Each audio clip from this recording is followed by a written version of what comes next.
धरती पर कहीं सूखा तो कहीं बाढ़ के हालत हैं। चारों ओर भूकंप और तूफान से लोग डरे हुए हैं। इसी बीच वैज्ञानिकों का कहना है कि हमारी धरती अपनी धुरी से 1 डिग्री तक खिसक गई है और ग्लोबल वार्मिंग भी शुरू हो चुकी है। शायद अब जल्द ही धरती पर महाविनाश आ सकता है। लगातार मौसम बदलता जा रहा है, तापमान बढ़ रहा है, जलवायु परिवर्तन हो रहा है। इन सब के लिए केवल इंसान ही जिम्मेदार है। धरती पर महाविनाश इन 5 कारणों से आ सकती है। नंबर 1, सी लेवल का बढ़ना। इंसानों की आबादी लगातार बढ़ती जा रही है, जिसके चलते कई देश जगह की कमी से जूझ रहे हैं। धरती के 30% हिस्से में स्थल है और 70% हिस्से में समुद्र है। धरती की कुल इंसानी आबादी में से 11% आबादी समुद्र किनारे ही रहती है। यदि ग्लोबल वार्मिंग जारी रहा, ग्लेशियर पिघलते रहे तो भविष्य में समुद्र के जल स्तर बढ़ने में और तेजी आ जाएगी और समुद्र किनारे बसे शहर महाविनाश जैसे हालत में होंगे। अगर समुद्र का जल स्तर वर्तमान गति से बढ़ता रहा तो साल 2100 आते आते सी लेवल 30 सेंटीमीटर तक बढ़ जाएगा। ऑस्ट्रेलिया के शोधकर्ताओं के मुताबिक 1870 से 2004 के बीच सी लेवल में 19 सेंटीमीटर की बढ़ोतरी हुई है। वैज्ञानिकों ने चेतावनी दी है कि अगर समुद्र का जल स्तर इसी तरह से बढ़ता रहा तो समुद्र किनारे रहने वाले 5% आबादी को 2060 तक पलायन करना होगा, क्योंकि उनके घर समुद्र में डूब चुके होंगे। नंबर 2, वायु प्रदूषण। आप सोच रहे होंगे कि वायु प्रदूषण से कैसे महाविनाश हो सकता है। वायु प्रदूषण से हर साल 20 लाख लोगों की मौत होती है, लेकिन यह मामला सिर्फ वायु प्रदूषण का ही नहीं है। वायु प्रदूषण से हमारे पर्यावरण में जो बदलाव आ रहे हैं वह सबसे खतरनाक है। इन्वायरमेंटल रिसर्च के शोध से पता चला है कि इंसानों द्वारा फैल रहे प्रदूषण के कारण ओजोन परत पर छेद बढ़ता जा रहा है। यह प्रदूषण जल्द ही नहीं रोका गया तो प्रतिवर्ष 4,70,000 लोगों की मौत होने का आंकड़ा बढ़ता जाएगा। इस वायु प्रदूषण के कारण ही कैंसर जैसे घातक रोग बढ़ते जा रहे हैं। शोधकर्ताओं ने वर्ष 1850 से इंडस्ट्रियलाइजेशन के शुरू होने से साल 2002 तक ओजोन परत पर रिसर्च किया।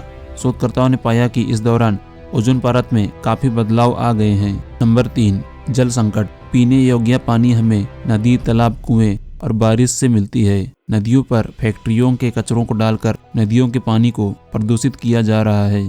अधिकतर कुएं और तालाबों से पानी सूख चुकी है। लाखों नलकूप से धरती का जमा पानी खींचकर खत्म किया जा रहा है, जिसके चलते अब धरती पर जल संकट भी आने लगा है।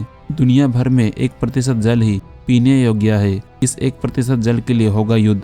भारत ही नहीं, पूरा विश्व जल संकट से गुजर रहा है। वैज्ञानिक कहते हैं कि जनसंख्या का बढ़ना और प्रदूषण का फैलना इसी तरह चलता रहा तो आने वाले समय में शुद्ध जल धरती में सबसे महंगी वस्तु होगी। जल ही जीवन है, जल ही जीवन का सार है। प्राणी कुछ समय के लिए भोजन के बिना तो रह सकता है, लेकिन पानी के बिना नहीं। एशियाई विकास बैंक द्वारा जारी एक अध्ययन के मुताबिक एशिया के 75% देशों में पानी का अभाव है और कई ऐसे देश भी हैं जहां यदि तुरंत कदम नहीं उठाए गए तो जल्द ही जल संकट की स्थिति गंभीर हो सकती है।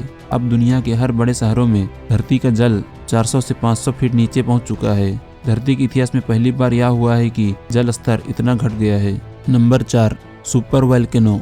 ज्वालामुखी धरती पर वह प्राकृतिक छेद या दरार है जिससे होकर पृथ्वी का पिघला पदार्थ, लावा, राख तथा अन्य गैसें बाहर निकलती है। पृथ्वी पर जितने भी ज्वालामुखी मौजूद है उनमें से ज्यादातर 10,000 से 1,00,000 साल पुराने हैं। वक्त के साथ साथ इनकी ऊंचाई और भयानकता बढ़ती जाती है। ज्वालामुखी पर्वत से निकलने वाली चीजों में मैग्मा के साथ कई तरह के विषैले गैस भी निकलती है। ज्वालामुखी न सिर्फ धरती पर ही मौजूद है बल्कि इनका अस्तित्व महासागरों में भी है। वैज्ञानिकों के अनुसार समुद्र में करीब 10,000 ज्वालामुखी मौजूद है। विनाशकारी सुनामी लहरों का निर्माण भी समुद्र के भीतर ज्वालामुखी विस्फोट से ही होता है। सबसे बड़ा ज्वालामुखी पर्वत हवाई में है। इसका नाम मोनोलो है। यह करीब 13,000 फीट ऊंचा है। इसके बाद सिसिली के माउंट एटेना का नंबर आता है। यह विश्व का एकमात्र सबसे पुराना ज्वालामुखी है। एशिया महाद्वीप पर सबसे ज्यादा ज्वालामुखी इंडोनेशिया में है। वैज्ञानिकों के अनुसार आज से 70,000 वर्ष पहले हवाई के ज्वालामुखी में एक भयानक विस्फोट हुआ था, जिससे धरती की अधिकतर आबादी नष्ट हो गई थी, क्योंकि उसके काले धुएं से 6 वर्ष तक धरती ढकी रही। ज्वालामुखी कभी भी धरती के लिए खतरा बन सकते हैं। इनसे धरती के भीतर भूकंपीय गतिविधि बढ़ती रहती है और ये धरती के पर्यावरण को भी प्रभावित करते हैं। नंबर 5, उल्कापिंड।